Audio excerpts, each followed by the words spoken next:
Okay, so we have started. We'll start the session now. ठीक है. चलो. Hello everyone. कैसे हो भाई? सबका पेपर अच्छा गया है ऐसा मैंने देखा है टेलीग्राम ग्रुप पे. लोग काफ़ी स्कोर लिख रहे हैं यार. 115, 120. इतने तो यार हम लोग देते नहीं आता यार. बहुत बढ़िया है. Very good. तुम लोग की तैयारी बहुत ही अच्छी है. बट स्पिरिट को नीचे नहीं होने देना है. 2-3 महीने में एग्ज़ाम हो ही जाएंगे. तो हम लोगों को इसी तरह वर्क करते रहना है अपने इस पर. और आगे और भी अच्छा करना है. सबसे पहले जिनका जिनका भी सीडीपीओ का एग्ज़ाम है अभी संडे को, वो वीडियो स्किप करके जाओ पढ़ने के लिए. वीडियो देखने की ज़रूरत नहीं है. अगर सीडीपीओ का एग्ज़ाम है, वीडियो देखने की ज़रूरत नहीं है. स्किप कर दो, जाओ पढ़ाई करो शांति से जाके, है ना. जिनका सीडीपीओ का एग्ज़ाम नहीं है और जो सिविल सर्विसेज या फिर यूपीपीसीएस या फिर बीपीएससी टारगेट कर रहे हैं, वो चुपचाप से वीडियो देख लो. और देखते हैं कैसे सवाल हैं आज. उससे पहले यार मेरे को 2-3 मैसेजेस आए थे कि सर आपका चैनल पहला ऐसा चैनल है जो पूरा अपना जो क्वेश्चंस आपके टकराए वो भी नहीं बता रहे हो. आप लोग सिर्फ कुछ क्वेश्चंस बता दिया है और बाकी क्वेश्चंस जो टकराए हैं वो तो आपने बताया ही नहीं. जैसे एक वो आ, कौन सा लेक है यार, कांवरताल लेक, वो वाला आया था आपके इससे. फिर best way to measure economic growth of a country आया था हमारे इससे क्लासेस से. एक आध और कुछ था यार. और भी 2-3 उन्होंने बताए थे बच्चों ने, मैं भूल रहा हूँ. फिर एक का तो कहना था सर आपका जो लास्ट वीडियो था जो 8 मिनट का था उससे 3 सवाल आ गए डायरेक्टली. तो खैर ठीक है. अभी ये कॉन्फिडेंस बूस्टर सीरीज नहीं है. मैंने क्या करा है, मैंने किया है कि जो अभी 67th के क्वेश्चन हैं जो पेपर आपका कैंसिल हो गया, उस क्वेश्चन को में क्या कॉन्सेप्ट यूज़ हुआ है साइंस के, वो अपन को देखना है. जैसे बहुत लोगों ने क्या किया होगा, घटना चक्र पढ़ा है, क्वेश्चंस याद हैं, स्टैंडर्ड क्वेश्चन है, याद है, और फिर आंसर मार दिया. बट बॉस, अब जो पेपर बन रहा है, जनरली री एग्ज़ाम्स टफ होते हैं, ये आपको पता होगा. तो अब जो पेपर बनेगा, आई डोंट थिंक कि आप स्टैंडर्ड क्वेश्चंस आपको देखने को मिलेंगे बहुत ज़्यादा. ऑब्वियसली कुछ ना कुछ होंगे. और इस एग्ज़ाम ने एकदम क्लियर डिस्टिंक्शन कर दिया है. एक दरोगा का पेपर जो बीपीएसएससी या जो भी कंडक्ट करवाता है वो, और एक स्टेट पीसीएस का जो पेपर होता है वो.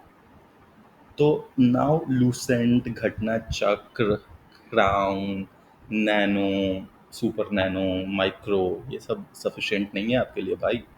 नाउ जैसे उन्होंने बोला था ना, आर्य समाज के जो संस्थापक थे, let's go back to Vedas. So let's go back to NCERT dear. It's high time we should go back to NCERTs. भले आप 9th-10th की एनसीईआरटी पढ़ लो साइंस की, दैट विल सफाइस. लेकिन एनसीईआरटी ही पढ़नी पड़ेगी. अब लूसेंट क्राउन काम नहीं देगा भाई. चलो ज़्यादा बकवास नहीं करते हैं, बहुत ज्ञान हो गया. सवाल देखते हैं. ये क्वेश्चन मैंने लिया है. जो अभी क्वेश्चन आया था, एक फेदर है, एक और पता नहीं क्या क्या है, 3 डिफरेंट मासेस थे जिसको कि ड्रॉप किया था. Obviously free fall under vacuum. कह रहा था कि time taken by them to reach the ground, who will reach the ground first, right. सब ने याद कर रखा है, all will reach the ground at the same time. But भाई कॉन्सेप्ट क्या है ये देख लेते हैं आज. तो मैंने क्या किया, मैंने क्वेश्चन को थोड़ा ट्विस्ट कर दिया है. कहा है 3 balls of different masses are dropped from the same height under free fall. The velocities with which they hit the ground are v1, v2 and v3. Choose the correct statement. v1 is greater than v2, greater than v3. बहुत सारे options हैं और एक कह रहा है data insufficient. तो सबसे पहले ये फ्री फॉल का केस है. उससे भी पहले मैं बता देता हूँ, काइनेमेटिक्स आपने पढ़ा होगा. काइनेमेटिक्स में 3 इक्वेशंस होती हैं. अगर नहीं पढ़ा है तो पढ़ लो, क्योंकि बीपीएससी ने अपने, जब आप 48th, 42nd, 58th इन सब में जाओगे तो इस पे भाई बाकायदा न्यूमेरिकल पूछ रखे हैं उन्होंने. काइनेमेटिक्स के मैं इक्वेशन बताऊँ यार, मेरे पास टैब है नहीं जो मैं ये लिख पाऊँ यार, मेरे को बड़ी दिक्कत होती है. तो मैंने इसमें कहा आपका टाइम सेव करने के लिए मैंने पहले से ही लिख रखा है. सो काइनेमेटिक्स की 3 इक्वेशन होती है, मैंने 2 ही लिखा है. v is equal to u plus a t, where v is the final velocity, u is the initial velocity, a is the acceleration and t is the time taken. ठीक है. अगला है s is equal to u t plus half a t square. s क्या है, distance, displacement. u है initial velocity, t time, a acceleration, t time. एक होता है v square minus u square is equal to 2as. ठीक है. तो for the objects under free fall, if the object is dropped, if they are saying कि object is dropped, that means initial velocity is 0. ठीक है, initial velocity is 0. And acceleration is how much, g, acceleration due to gravity होगा। अब मुझे बताओ कि कोई तीन ऑब्जेक्ट डिफरेंट मास के हम ड्रॉप कर रहे हैं, तो बताओ एस, ये वाली इक्वेशन यूज करते हैं, let's second equation, s is equal to u t plus half a t square. Drop कर रहे हैं मतलब इनिशियल वेलोसिटी जीरो, तो यू तो हो गया भाई जीरो, ठीक है। एस क्या हो गया, मान लेते हैं एच हाइट्स के ऊपर से ड्रॉप कर रहे हैं, एच हाइट है ग्राउंड पे आने में, ठीक है। क्या फोन आ रहा था क्या? एक सेकंड भाई।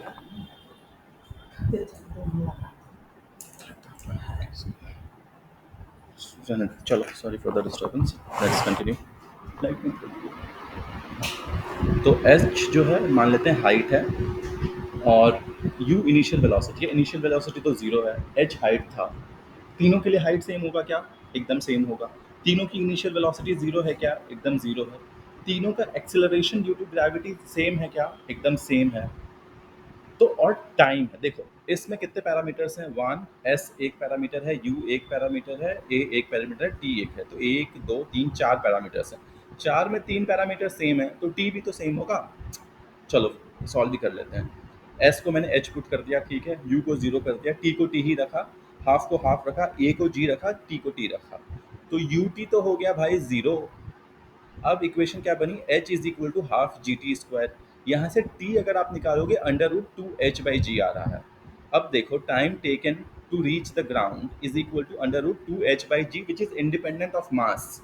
हाइट पे डिपेंड कर रहा है और एक्सेलरेशन ड्यू टू ग्रेविटी पे डिपेंड कर रहा है। हाइट तो सेम है भाई तीनों का, और acceleration due to gravity free fall में सबका सेम रहता है, तो time taken will be same.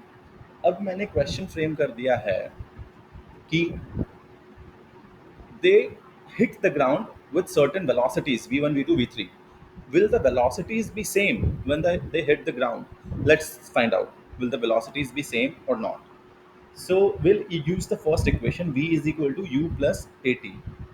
U again zero है, v is the final velocity with which an object will hit the ground. So v is equal to at. a क्या है, g, t तीनों में same लग रहा है क्या? तो हाँ जी, t तो सेम लग रहा है, तो तीनों सेम वेलोसिटी से हिट भी करेगा। फाइनली फॉर्मूला क्या आ रहा है, v is equal to under root two ji H. अगर a को आप g रखो और t को under root two H by G कर दो, तो v is equal to under root two ji H. This equation is also independent of mass dear. So mass का तो कोई फर्क ही नहीं पड़ रहा है, डिपेंड किस पे कर रहा है, h और g पे। So the take away from this is, अगर हम फ्री फॉल में कुछ ऑब्जेक्ट को रखते हैं, सेम हाइट से गिराते हैं, तो सेम टाइम में वो इंसान तीनों चारों पांचों दसों जितनों को आप गिरा रहे हो ग्राउंड को टच करेगा, सेम वेलोसिटी से टच करेगा।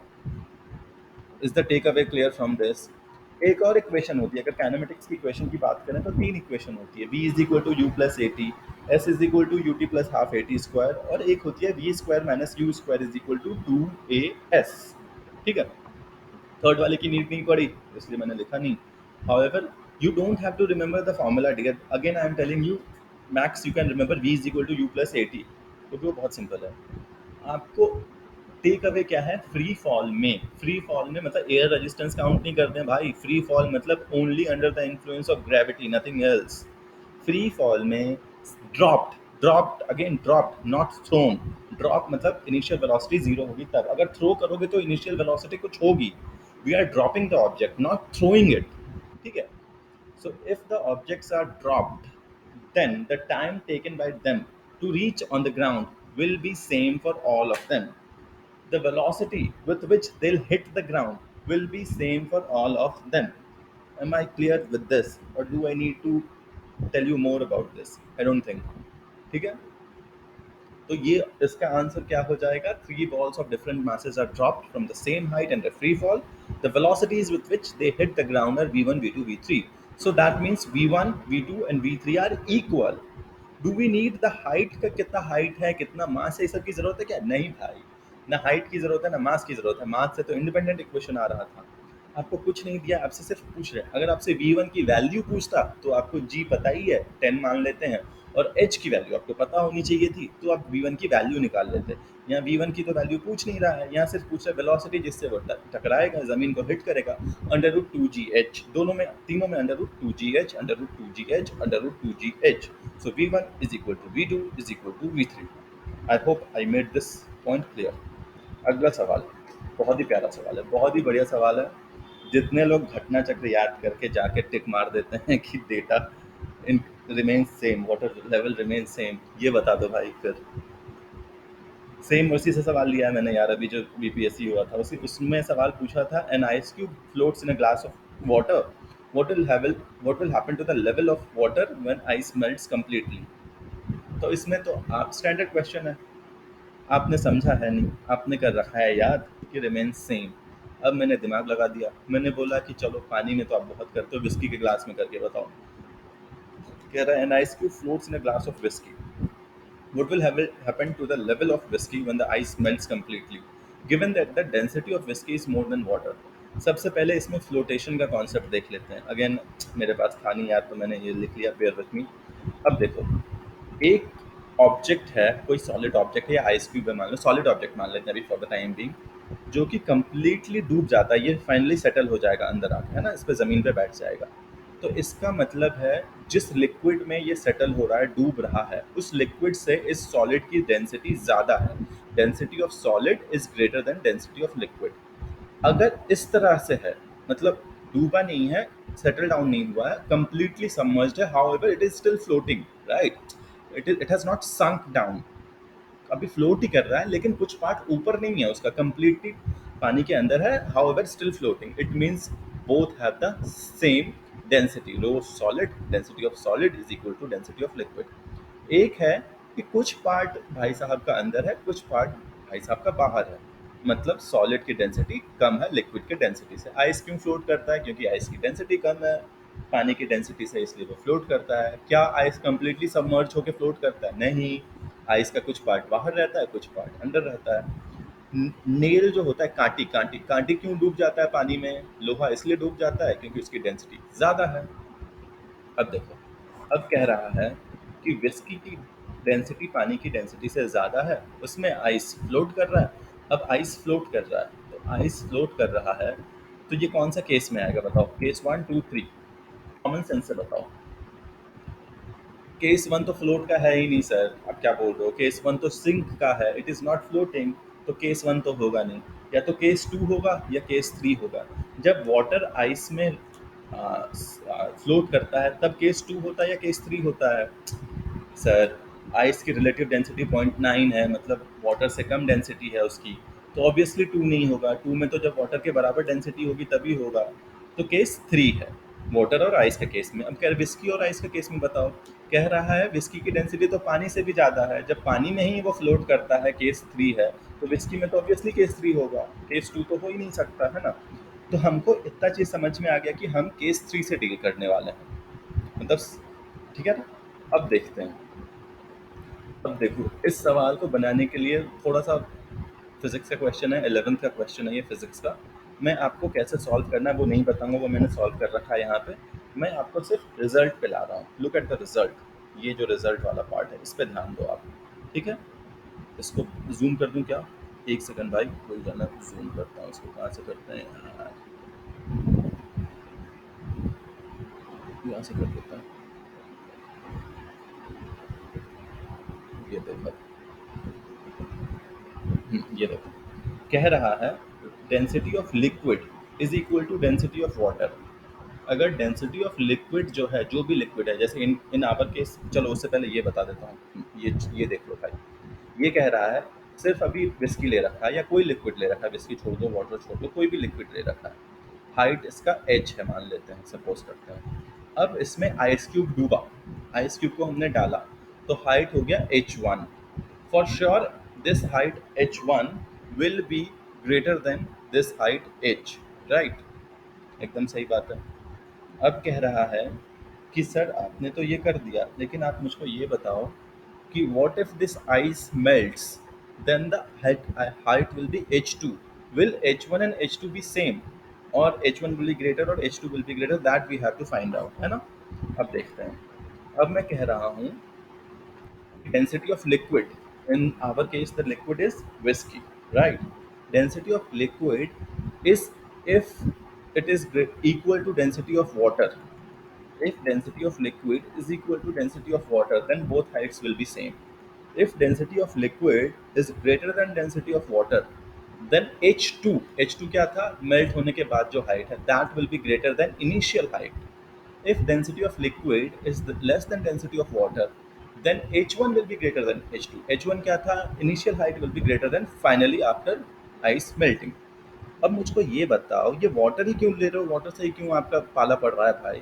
ये वाटर कौन सा वाटर है इधर, जो जो वाटर से हम कंपेयर कर रहे हैं, ये वाटर जो आइस मेल्ट होने के बाद पानी बनता है, ये वो वाला वाटर है।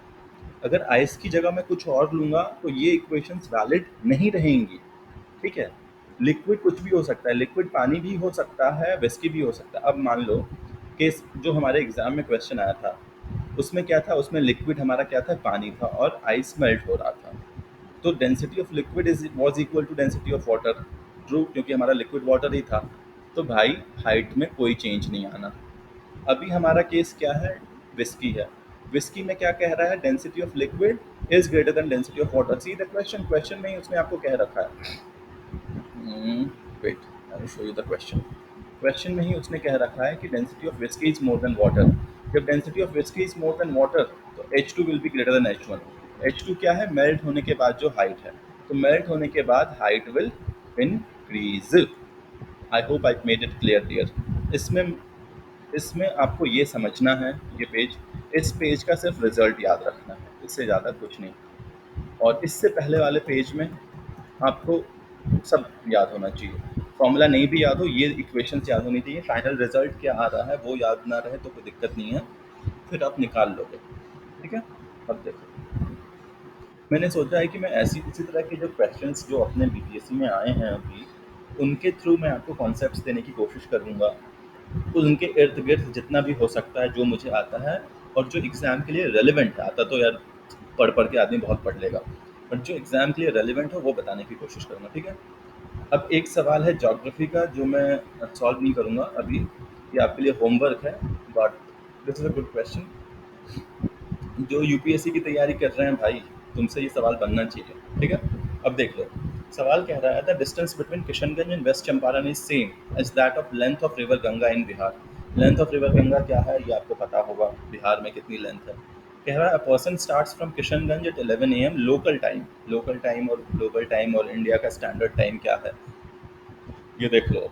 ये सब एनसीईआरटी पढ़ोगे तो समझ में आएगा। कह रहा है he travels with a speed of x kilometre per hour where x is the rate of urbanization in Bihar as per economic survey। 15.3% है, तो 15.3 किलोमीटर पर आवर से वो ट्रैवल कर रहा है। What should be the local time of West Champaran when he reaches there? सबसे पहले तो तुम मुझको ये बता दो, अगर 11 बजे किशनगंज से चला है, लोकल टर्म भूल जाते हैं यहाँ, तो तुमको डिस्टेंस दे रखा है, तुमको स्पीड दे रखा है, तुम टाइम टेकन निकाल लोगे। मान लेते हैं 20 मिनट या 1 घंटा 2 घंटा में पहुँच, किशनगंज से वहाँ पहुँचने में तो 20 मिनट नहीं लगा, मान लेते हैं 10 घंटा लगता है। तो 11 में 10 घंटा जोड़ दोगे, वहाँ का टाइम निकल, तो उतने बजे वो वहाँ पहुँचेगा। बट आपसे ये नहीं पूछ रहा है कितने बजे वहाँ पहुँचता है वहाँ जब पहुँचता है तो लोकल टाइम क्या होता है। लोकल टाइम का कॉन्सेप्ट आपको पता होगा, 1 degree is equal to how many minutes eastward movement में ऐड होता है, सब्ट्रैक्ट होता है, या वेस्ट वर्ड मूवमेंट में सब्ट्रैक्ट होता है। तो ये सारा कॉन्सेप्ट है डियर। अच्छा सवाल है ये, अगर बनाओगे, अगर बन जाएगा तो मज़ा आ जाएगा। नहीं भी बनता है तो यार जब इसको आप सॉल्व करोगे ना, तो आपको 2-3 चीज़ें तो याद हो जाएंगी कि रिवर गंगा का बिहार में लेंथ क्या है, और अर्बनाइजेशन रेट क्या है बिहार का, फिर 1 degree is equal to 4 minutes या 5 मिनट कितना होता है ना। ये सारी चीज़ें आपको पता चल जाएंगी। कॉन्सेप्ट मतलब मेन एम यही है यार, ये सब चीज़ बताना। ऐसा सवाल कभी बीपीएससी नहीं पूछेगा, लेकिन जिस हिसाब से ज्योग्राफी के क्वेश्चंस थे, मैंने सोचा कि कम से कम इस क्वेश्चन को सॉल्व करने के लिए जो इनपुट नीडेड है वो आपको पता होना चाहिए, ठीक है? चलो काफ़ी है, पढ़ाई पे ध्यान दो। पहले मैं ऐसे क्वेश्चंस देता था, तुम लोग कमेंट करते थे कि सर यूपीएससी की तैयारी कर रहे हो क्या, क्यों ऐसे क्वेश्चंस दे रहे हो, ऐसा क्वेश्चन नहीं पूछता है, डायरेक्ट सवाल आता है। इस बार देख लिया आपने कैसे डायरेक्ट सवाल आए हैं, तो इसलिए भाई ऐसे ही क्वेश्चंस बनाएंगे अपन जब तक एक 15-20 दिन पहले तक एग्ज़ाम से। This is not your confidence booster series. Exam से पहले कॉन्फिडेंस बूस्टर सीरीज़ आएगा। मैं यहाँ आऊँ और तुमको 2-3 चीज़ें बता के ना जाऊँ तो मेरे आने का मतलब क्या है? फिर तो तुम खुद ही पढ़ लो, ये फूल पत्ती वाली क्लास पढ़ लो, वो टोपी वाले सर की क्लास पढ़ लो भाई। जो जब घटना चक्री तुमको याद करवाना है तो मेरी ज़रूरत ही नहीं है फिर तो, है ना? तो हमारे फिजिकल केमिस्ट्री के सर बोलते थे जब हम लोग आईआईटी की तैयारी करते थे कि मैं तुम्हें 10 सवाल दूं और तुम 5 बता दो, तो मेरी बेइज्जती है वो, मुझे तो फिर आना ही नहीं चाहिए, तुमको सब आता ही है। तो सिमिलरली वही चीज़ है कि मैं आपको यहाँ आया हूँ, कुछ बताऊँगा और वो बताऊँगा जो एग्ज़ाम के लिए रेलिवेंट हो। ऐसा नहीं आके अपना नॉलेज शो ऑफ करके चला जाऊँगा। नॉलेज शो ऑफ करना होता तो मैं कोई और चीज़ पढ़ा रहा होता, आपको सेमीकंडक्टर्स बता रहा होता। बट लीव इट, अपन को अपने एग्ज़ाम के पॉइंट ऑफ व्यू से पढ़ना है, निकलना है और पास होके आगे बढ़ जाना है ना। मेंस के बारे में अभी बात नहीं करते, बस क्विकली चलो बाय।